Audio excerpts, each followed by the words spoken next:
прошлом сезоне АПЛ Лестер Сити большую часть года плелся в зоне вылета и чудом спасся от возвращения в чемпионшип. Поэтому перед началом этого сезона букмекеры принимали ставки на чемпионство ЛИС с коэффициентом 5000. Ровно столько же давали в 2012-м за вероятность наступления конца света.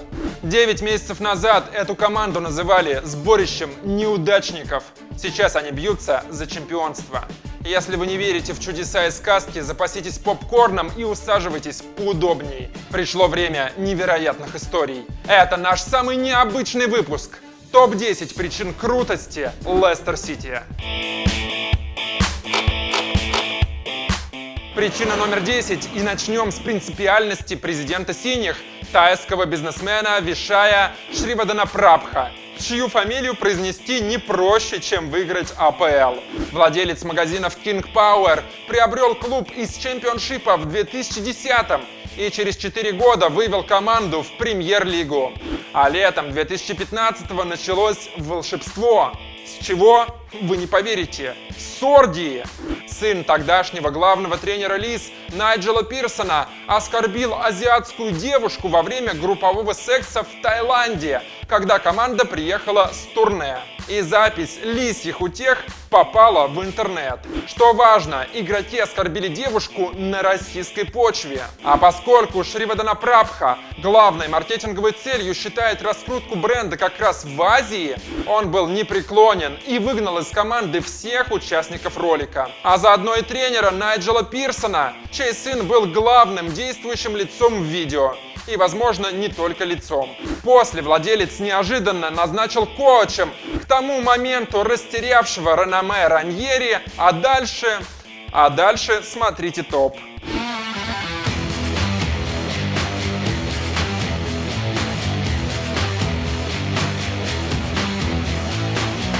Девятая причина и крутой вратарь Каспер Шмейхель. С самого детства его не воспринимали всерьез. Папенькин сынок, который ничего из себя не представляет и занимается в Манчестер Сити только потому, что его отец один из лучших вратарей 20 века. И поначалу так и было. Каспер был скромным папиным привидением. 5 раз уходил в аренду в низшие дивизионы, долго пытался пробиться в основу Ман-Сити, но на ленточке так и оставался почти прозрачным. В итоге уехал в Нотс-Каунти из 3-й по значимости лиги Англии, и когда про него почти забыли, наконец нашел себя. Дальше был переход в Лидс, а потом и в Лестер из тогда еще чемпионшипа. А в этом году в свои 29 Каспер выдал лучший сезон в карьере, пропуская в среднем меньше гола за матч. Старший Шмейхель, кстати, перешел в МЮ примерно в таком же возрасте. Так что, кто знает, может в следующем году в финале Лиги Чемпионов на последних минутах Каспер побежит на угловой в чужой штрафной и...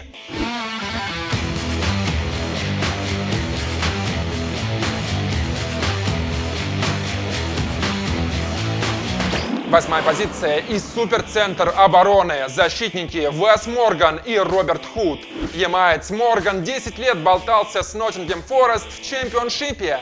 И все были уверены, вторая лига – его потолок. А вот Худ, напротив, был очень перспективным, занимался в молодежке Челси и дебютировал за основу синих, как раз когда аристократов тренировал Раньери. Но с приходом Мауриньо и денег Абрамовича сел в глубокий запас. Переехал в Миддлсбро, оттуда в Сток-Сити, и незаметно превратился в 30-летний балласт на скамейке запасных, который боссы Стока с радостью скинули в Лестер. А в этом сезоне оба защитника являются одними из лучших в АПЛ и практически не ошибаются. В итоге еще недавно игравшие в АПЛ только на приставке старички из чемпионшипа теперь кумиры суперзвезд. Джон Терри включил их в символическую сборную сезона, а нападающий Уотфорда Трой Дини назвал настоящими представителями старой английской школы.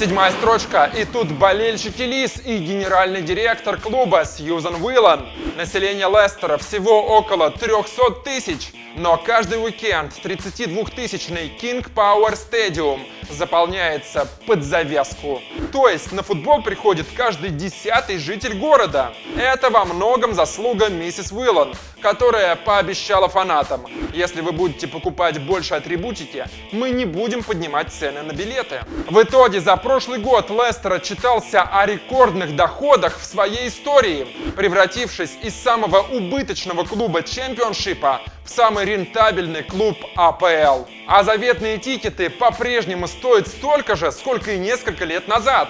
И на футбол могут ходить обычные болельщики из рабочих кварталов, а не только богачи.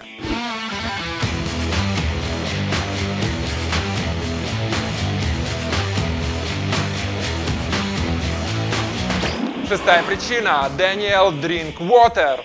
Парень уже в 7 лет попал в школу МЮ и провел в Манчестере 13 лет, но так ни разу и не сыграл за основу. Боссы манкунианцев 4-жды отдавали его в аренду, но, решив в итоге, что из него ни черта не получится, продали в Лестер. Мечта Дэнни сыграть за основу Юнайтед была разбита вдребезги, но в Лестере он склеил новую. По кусочкам. А в этом году он настолько хорош в АПЛ, что в марте впервые был вызван в сборную Англии. Да, и еще суперхитом стала вот эта фотография, где Drinkwater реально Drink the Water.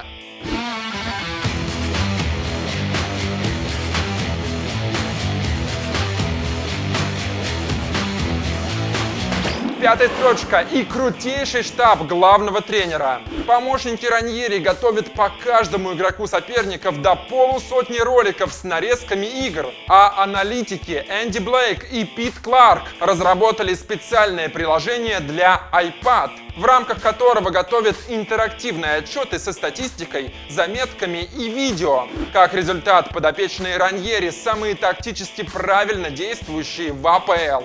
Что же касается скаутов, это прежде всего глава селекционной службы Стив Уолш, решивший пойти необычным для английских клубов путем и искать потенциальных звезд в футбольных подземельях, на которые в АПЛ обычно никто не обращает внимания.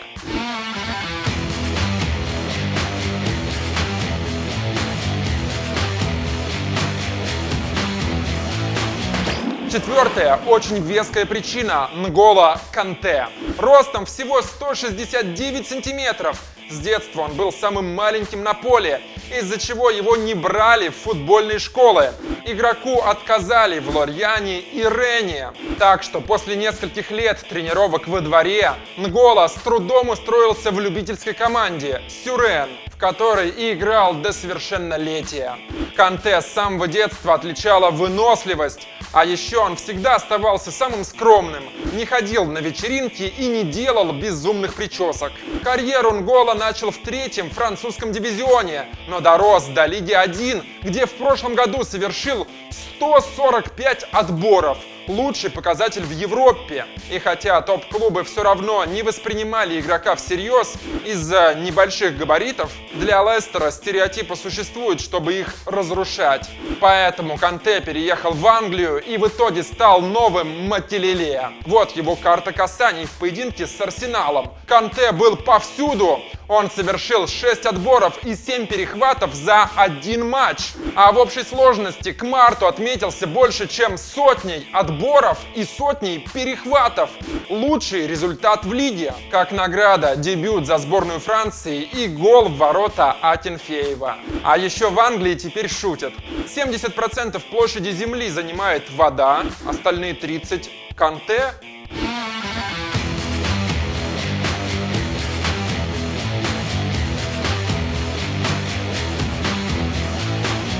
Причина под номером 3 – Джейми Варди.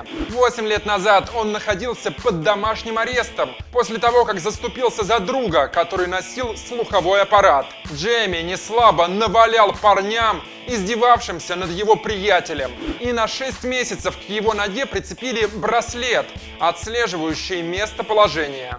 Карта тогдашних перемещений Варди была простой. Вечерами он тренировался в клубе 8-го дивизиона Стоксбридж, а днем работал на заводе по производству углеволокна, где грузил в печь это самое волокно, отчего под вечер у него ужасно ныла спина.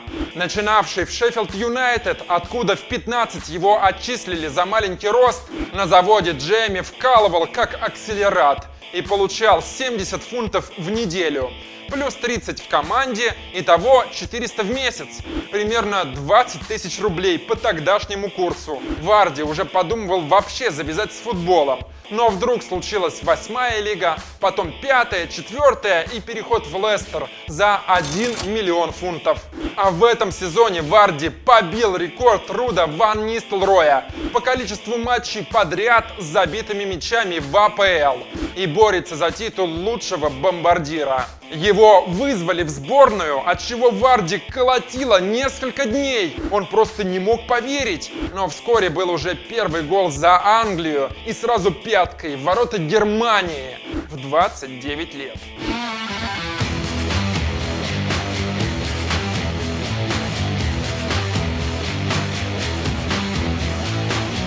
Второе место. Рияд Марез. Игрок родился в Серселе, пригороде Парижа, и до 12 лет не занимался в футбольных школах, пока отец не отвел его в местный полупрофессиональный спортивный центр. Игрок и сейчас очень худой, весит всего 61 килограмм, а тогда был еще и маленьким, так что любой соперник с легкостью отшвыривал его от мяча.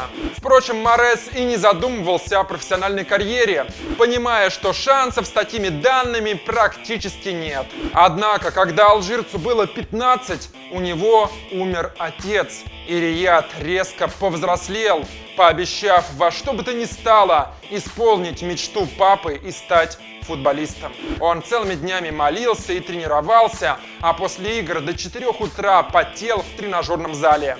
В итоге резко прибавил и в физике, и в игре, стал лидером Серселя, ездил на всевозможные просмотры, пока его наконец не взяли в клуб из 4-й лиги – Кемпер. Потом был Гавр и переход в Лестер за жалкие 375 тысяч фунтов. Потому что даже в Гавре удивились, что кто-то был готов заплатить за тощего алжирца. Эксперты в один голос утверждали, что с такими габаритами игрока просто съедят в премьер-лиге. Но Марез оказался не по зубам даже Фелайни. В этом сезоне он главный претендент на звание лучшего игрока чемпионата. Один из лучших по системе гол плюс пас и по оценкам практически всех изданий. А его минимальная стоимость оценивается в 20 миллионов евро. Так что в Гавре теперь не верят своим глазам. А отец Рияда где-то на небесах наверняка нереально счастлив.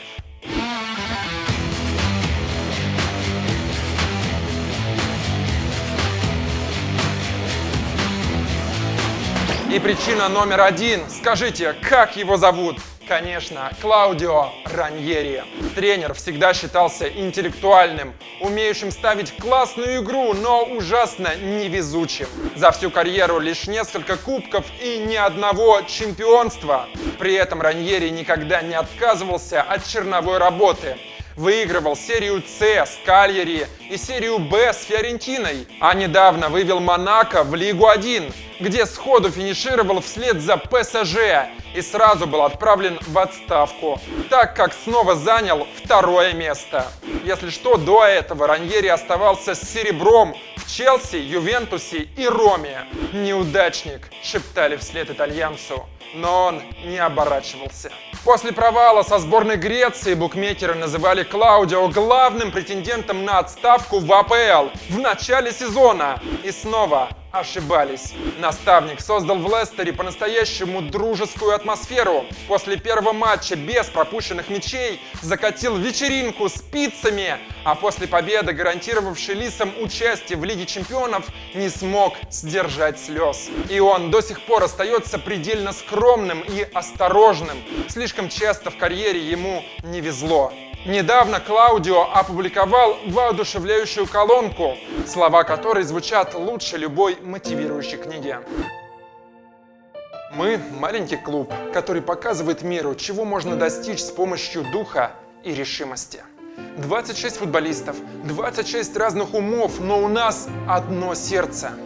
Еще несколько лет назад большинство моих игроков были в низших лигах. Варди был на фабрике, Канте в 3-м французском дивизионе, Морес в 4-м. Сейчас мы бьемся за чемпионство. Все болельщики, которых я встречаю на улицах, говорят мне, что мечтают об этом. Я отвечаю: вы мечтаете, а мы нет. Мы просто усердно работаем. Неважно, что случится в конце сезона. Наша история важна для болельщиков по всему миру.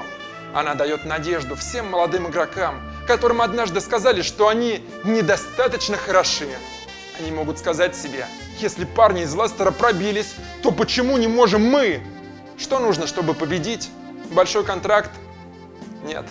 Имя? Нет. Нужно работать умом, сердцем, двигаться и быть выносливым. Кто знает, может, по окончании сезона у нас будет уже 2 вечеринки с пиццами.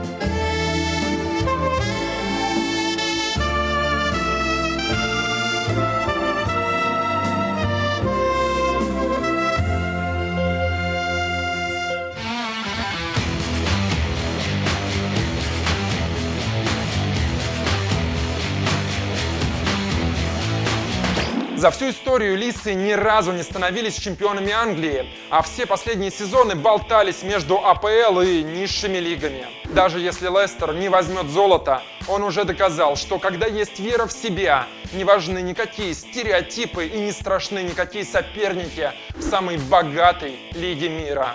Ребят, верьте в себя, несмотря ни на что, и подписывайтесь на канал. Подобного вы больше нигде не увидите. Прошлый выпуск топа про лучших исполнителей пенальти типа Ибрагимовича смотрите тут, а рейтинг самых титулованных тренеров в истории типа Гвардиолы здесь. Александр Журавлев, о Спорте ТВ. Никогда не сдавайтесь. Пока. Вишая Шриварданапрабха. Вишая Шриварданапрабха. Шриварданапрабха купил Алдервейрельда, Венгеров оф Хесселинга и Папастатопулоса. Нормально, да?